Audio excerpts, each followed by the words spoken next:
Well, welcome back to the Encounter Faith podcast. My name is Ross, and I have the privilege of hosting these conversations. And throughout this series, I get to talk about something that I believe is the most critical conversation in the church today, and a conversation that here at Good Shepherd, we get to fully lean into.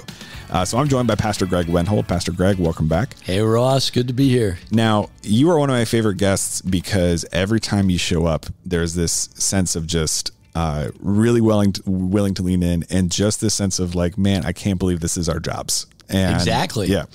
So I'm really excited for today because in the context of this series, if you've been following along with us here at Good Shepherd, we are walking through in the broadest sense of the word, next gen type of conversation. How do we as a church literally be the name of the series, for the students, for the kids in our lives, and how that expands both within our homes, first and foremost, but within our community and here within our churches. One of the things that immediately stands out to me as a question for you is you are someone who has been able to interact with this very personally in a variety of different contexts. You've served as youth ministry. When you were first getting started, you were a small town church pastor where you were doing all of the jobs. You were serving here in a larger church as the senior pastor. I'm curious, from a 50,000 view, how have you seen that conversation change, and what are the things that have remained consistent as a pastor? Well, the reality is there has been, over the course of my lifetime, a dissolving of traditional family unit, right, which impacts this immensely. Yep. I am one who believes the stronger the family unit is, I may be the oddball in culture today, but the stronger the family unit is, the stronger the kids have a potential to come out if the family is genuine to what they're supposed to do. 100%. Obviously, we know in our culture today, family is a place for dysfunction. And I'm not saying that in my family we got it right all the time, but there was a drive in my family growing up that drove me to the church. Yeah. And my mom, she was the torch bearer for that moment. And so where did I get impacted of what now I see in my life? It was through being told, guess what? No keys to the car this weekend unless you are singing in the choir. Yeah. So it just was part of my role, church every Sunday, and some pretty impactful people now, family center, but those who teach kids in the church have this wild, wonderful journey opportunity for God if they take it seriously. So I had 2 Sunday school teachers, males, that were put in, they segregated us. I don't know if that's always good, but when you're 12 years old, sometimes it's better. Yes. And Mr. Bouse and Mr. Selman, I still remember their names, love that you baby. Can name them. And they impacted us. Yeah. In not this, read it, hit you over the head moment.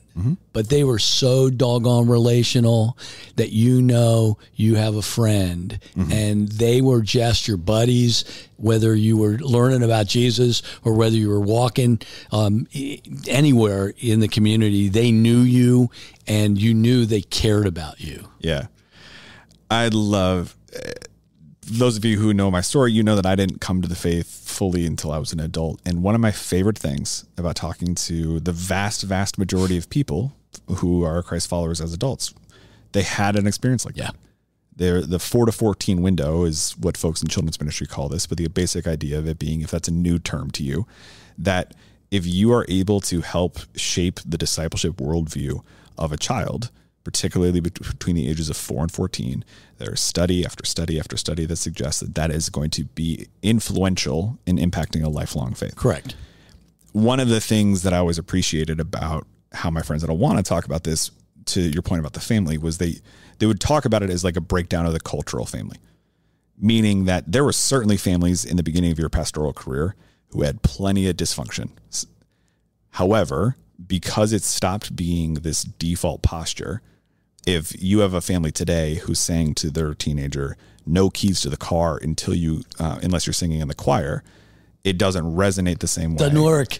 to say the least. The sound was all the students, pastors listening. I don't want to sound old here, but it doesn't work today. Right. I know that. Yeah. And which brings me to this question too, because as you're sitting with people, I would imagine you have a lot of conversations with parents of my generation or parents of even a generation ahead of me, where there's this sense of anxiety. The sort of archetypal example is I had a positive experience in church when I was a kid, kind of fell away during my college years or my high school years, but now I have kids of my own and I have this vague sense that this matters, that this is important, but I don't know what that looks like. And I'm curious how you help folks move that sort of internal mushy desire to tangible action.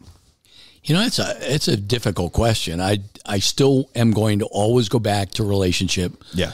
And so if I can help any parent in this place have confidence that they have what it takes inside of their soul, even if they have a tough day and they come home and the kids are gone off the wall, that they have what it takes internally from God to connect back and to bring significance into their children's life. If I can do that, that's huge. Yeah.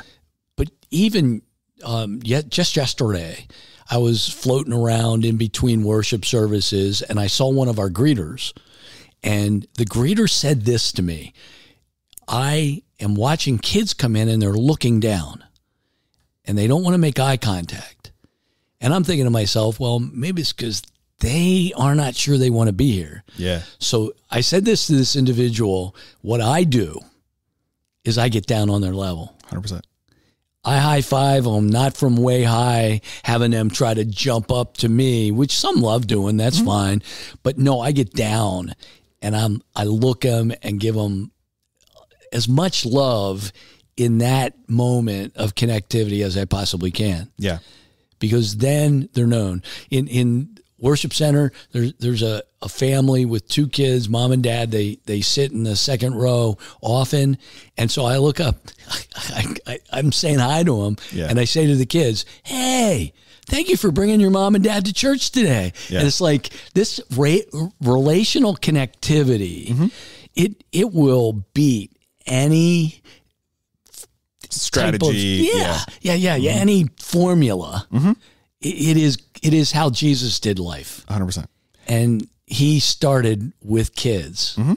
He loved children. Let the little children come to me. Theirs is the kingdom of heaven. I think that's a mandate on my life, no matter how old I am. Love that. Because it stands out to me, for those of you who are listening who are more the strategist type, right? There is a level of practicality to this, right? By investing in kids, by investing in young families, the cliche is always you're building the future of the church, right? Kids are the future of the church. No, they're the church right now. Part of the church. Right. Yeah. But for those of you who are more minded that way, that can be helpful.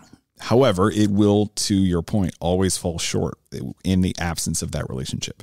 I can confirm my kids run up to you all the time because they know you and because you have helped them feel known. I want to call your son as a pastor here. Are you kidding? He is so relational, connected into the community of this place. I love it. It's my one. I to speak very genuinely, I always come back to that is my favorite part of this place. My favorite part of this place, before I joined staff, I had a lot of concerns about how do you navigate the church as dad's job when it needs to be this experience that you can feel like you belong. And every single time my kids walk into this building, it's God almost, this is the way that God and I talk, almost laughing at that concern because of the ways in which he has equipped the leaders like you, our servant leaders here, to help them feel so loved and so belonged, like they can belong, that this building is theirs. I regularly am having to tell my own children, hey guys, we really need to go, right? And that is obviously ideal, and it's something that I have zero expectation is going to last for the rest of their life. And that brings me to this sort of my next question here, because the tenet that you're describing there is how to be the one for the life of the kid. And that is a moment by moment thing. Kids spell, love, TIME, right? Like that quality time, that quality connection, that eye to eye connection. But then there's going to be points where if I'm a parent and I come to you and I'm saying, my kid used to do this, they used to love going to church. How have you helped, maybe even by drawing from yours and Ida Lynn's experience with your own kids, how have you helped parents keep that kind of long view in mind? Because the short-term chaos can become so loud. Yeah, it's hard and it is difficult at times. And parenting is tough. Family life is tough. And let's make no bones about that. It's not, the beautiful picture of, mom and dad and they're walking down the street and everybody's happy. And 2.4 kids. It gets really tough. Yeah. And it can get ugly at times. If the church can be a place where families can come and feel loved and accepted, even in the midst, and this goes for anyone, but even in the midst of dysfunction that's out there, and they know they have a place where they always will feel loved. Yeah. And, I know there are moms and dads, I see it on their faces who are walking in here, and I know the car ride over here was just crazyville. And if they can come in here and when they leave differently than when they walked in, then we're doing what God's called us to do. Yeah. But equally, Ross, there are times in my life when I get like so excited, I'll be out on a Friday. It was always my day off, ball cap on, maybe I haven't shaved and so I'm a little rough around the edges. And all of a sudden I see this little kid looking at me and they're pointing. And I realize it's one of our kids here from church. Yeah. And they identify. And it's cool to be able to be identified outside of this sphere. Yeah. But it gets tough. And when it does, we need to be there for parents. We need to be there to put arms around them, bring them good counsel. Yeah. A lot of love. The ability to say to their kids, maybe another voice. I have buddied up with kids from time to time when they're going through those difficult moments and just sat and listened and been another parent, a surrogate parent kind of figure. Yeah. And that's what I think what the church is called to do. Absolutely. Every parent listening has those moments where their kid hears something from a different adult that they said to them 100 different times. Correct. And all they funny? needed. Yeah. And all they needed. And hopefully your example, dear listener, is a funny example, but the benefit of creating that kind of community around parents is that when it's not a funny example, that resource is still there for your kid. Yeah. Yep. And one of the things that I think is also particularly important to include in this conversation is the role of grandparents. So you and Idalyn are very happy grandparents. I've yet to meet grandparents who aren't happy grandparents. It's the sweetest time in life, baby. But I'm curious how you guys have approached this different when it's your own kids versus your grandkids, and also how you see grandparents navigating this because the world looks so different than it did when you were raising your own kids. Correct. And it's great to know that my daughter and her husband have a relationship with Jesus. So that's a good thing. I know going into their home, they're not going to be saying, Mom, Dad, be quiet. Don't say anything to your grandson. And he's just bubbling. He's moving toward 3 years old. And so his brain is just firing on all cylinders, trying to figure things out. Yeah. And we try to bring him great joy. My wife is a memorization maven. She loves memorizing scripture. Sure. And so she's already gotten some scripture passages into her grandson, which is cool to watch. Yeah. We'll sing together. We'll just enjoy life. And I hope this is my hope as a grandfather, that as he grows with a great mom and dad, and who knows, other siblings hopefully will come, but at this point that he knows he has another place that he can turn to. And I'm going to, the one thing I will always do is be supportive of my daughter and her husband. That's my job. Right. It's not to tell them that they're bad parents or they're not doing it right, but to bring the joy that I know in my life and to look back and say, I probably didn't do it as well as a parent because I was just learning. Yeah. I did the best, but it wasn't the best. Yeah. And now I get a chance to really look at this little vessel that's moving forward and to not overwhelm him and to see what did God pack in him that I can help to extract. Yeah. And that's exciting. Absolutely. Because it's like thinking about joy. It's bringing joy into that environment. Yes, this is obviously an easier conversation when the child is a believer, when the grandparents are believers. It creates an easier environment than many people who are listening are able to navigate. However, I also think there's a simplicity to that, right? Like it reminds me of the fruits of the Spirit, right? Where if your primary job is to bring joy into that household, even if you aren't able, person who's listening, to be as full-throated about your faith as you personally would like to, your grandchild or that child in your life grows up going, man, like I see a joy in my grandparents that I don't often get enough in my home for whatever reason. And I'm going to go figure out why. Or I see a patience in my grandparents, or a level of self-control or kindness that a peace like that can be obvious to a kid, especially if that kid isn't experiencing it within the context of their own home. Obviously, you navigate that with your parent, your own adult children. You're figuring out how to always be respectful and support what they're doing, of course. But I don't want people listening to blow past that of there is a role, there's a level of application in what you described that is universal. We can all, as believers who are drawing from a well that never runs dry, bring joy into environments, Sure. whether that is a fertile ground or not. It's a trend line. Yeah. It's a trend line from when we're small.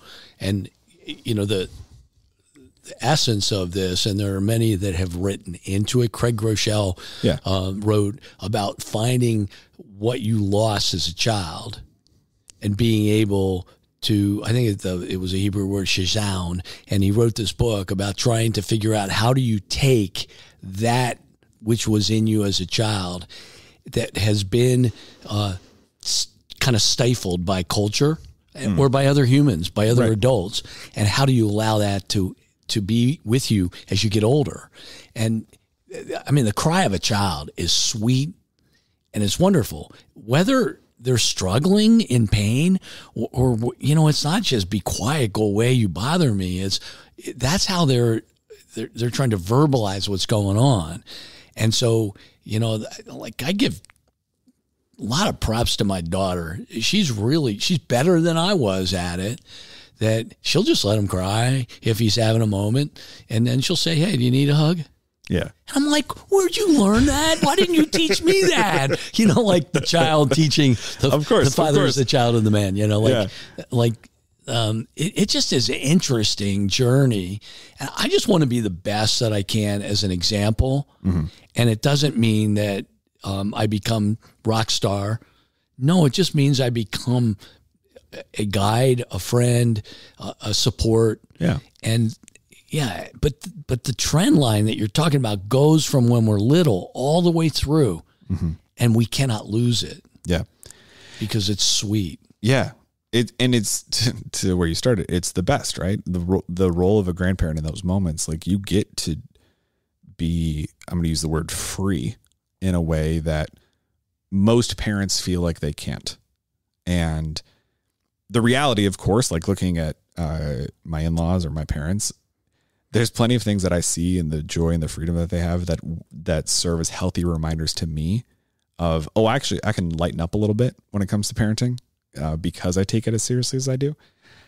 But for the vast majority of folks, they're able to lean into those conversations in a way that like is part of what makes the role of a grandparent so sweet. Right. Last thing there obviously is, you know, qualifying this is in the context where that's a possible conversation, and we recognize and we grieve the fact that that is not a conversation that everyone gets to have. But it brings me back to why we call the series Be the One. My friends at Awana, which I'll link to in the show notes here, started this childdiscipleship.com as this resource that helps provide parents a sense of here's how to do these things. My favorite example is they put together 25 questions to ask your kids that aren't, did you have fun after church? Right. Mm-hmm. And it's this very easy, just like, oh yeah, there are better questions.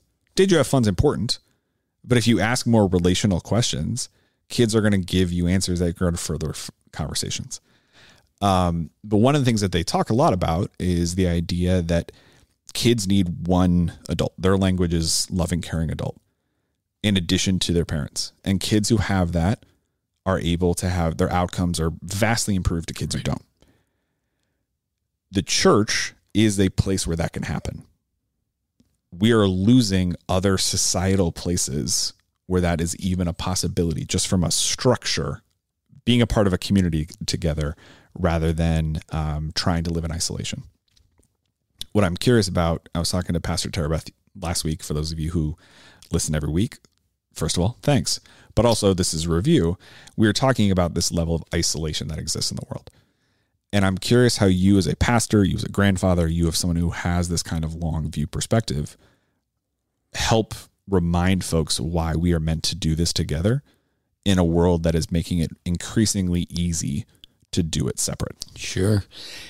And that's the darkness of the day. But when you bring the light of a Lord and Savior Jesus that is my light, you can shine anywhere. And so I think it's being real enough to be approachable. Because if you're not, and people see you as just, you're a great church, you do programming that is exceptional, off the charts scale, but if you're not approachable, it's not the relationship-oriented life that I believe we're called to, as I've mentioned already. Yeah. So that's important. Yeah. And the other thing that stands out to me based off the stuff you've been talking about is it speaks to the idea of the church is called towards unity and always drawn back towards unity, and how unity is different than uniformity. Where I want to try to begin to land the plane here, one of the things that always comes up in a conversation like this is about the role of disciple making. We as parents, particularly of this generation, have, for lack of a better term, outsourced discipleship. And it's created this big gap. There's a study, again, this is basically becoming an Awana podcast at this point. This is the study from my friends at Awana where they talked about how, there's like 90% of children's ministry leaders believe the parent is the primary disciple maker in a survey they did. And it's something like 40 to 50% of parents believe that they themselves are the primary disciple maker. And what do you do with that gap? And I know those statistics. Sure. Yeah. And I'm sure it resonates true with just your lived experience. My friend who works at Awana, Melanie Hester, she described this as this bridge, and the church has to go first. We recognize biblically parents are the primary disciple maker, but the church has to go first. And what I'm curious about is, as a pastor, or even just as someone who's lived in this community, what are the ways where you have been able to help folks who maybe feel ill-equipped to disciple their kids become feeling more equipped? Like, what has worked? And I don't want this to sound shallow. It's not. It's being available at any time and any place. And that is something that you have to make a commitment to. So you want to be available when kids are going through the moments of just joy as they hit those markers in life, the graduation moments, the stepping in at church, confirmation, whatever, those moments. But you also want to be there, and you want to be the first person they think of when they step into the rut of life.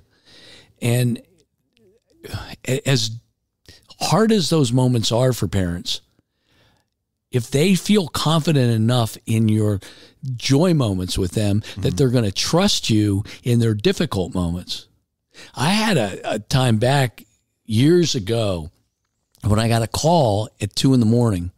from a family, there's 2 families, truthfully, that one got the strength to call me. Could you come to the police station? Our kids have been arrested. They're all juvenile. They had thought it was a good idea to trash a teacher's house that they found the door open. Oh, man. And Sure. it was pretty horrible. They ended up in juvenile detention, and they trusted me enough, though. Yeah. I wasn't coming as an extra policeman. I wasn't coming as the Grim Reaper. I was coming at someone where the parents could, lean on my shoulder and cry, and they knew that their kids would not feel like I was coming to judge them, but to help them. If you can figure that out, to where you're approachable in all moments, you bring to parenting a different way of seeing things so that there's trust that's built. 100%. And that, to me, generationally is important.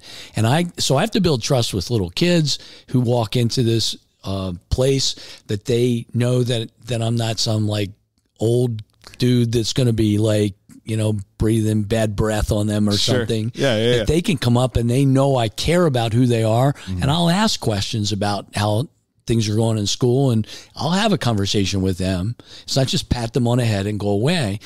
Equally, I've got to be as good with a 90-year-old who walks in here. So it knows no age, but it is essential when kids are growing in their faith to spend more time with families and children and caring for them and being the relational presence of Jesus for them. Yes. Oh my gosh. Because kids need to be shown the variety of options that are available to them. Kids need to be shown that there are these adults in their life who do see them and also who will follow up with them. The reason that those kids knew that they weren't going to be judged in that moment, in that story you're telling, is because of the ways that you had relationally shown up for them in the past. And that allowed for that moment of trust to be. And they kept coming to church, yeah. and they didn't feel judged. And now today, I know where two of them are. One is like this off the charts, like brain of chemistry, future oriented stuff. And he's doing great. And the other's a mom that's raising her kids now. And when I see them, now it becomes more the moment. Yeah. And we can laugh about it, isn't the word. We chuckle over it. Of course. Because relationship happened and it still stays connected. And they don't know I went home. They don't think I went home, which I didn't. Yeah. And like, whoa, were they think? No. Right. I just embraced them, and they knew that life was about ups and downs and overs and unders, and yet there's one constant. It's the relationship that we have through Jesus Christ that makes this journey all worthwhile. Thank you for listening to the Encounter Faith podcast. This podcast is a service of G. Shep Productions from Good Shepherd Lutheran Church in Naperville, Illinois. All rights reserved.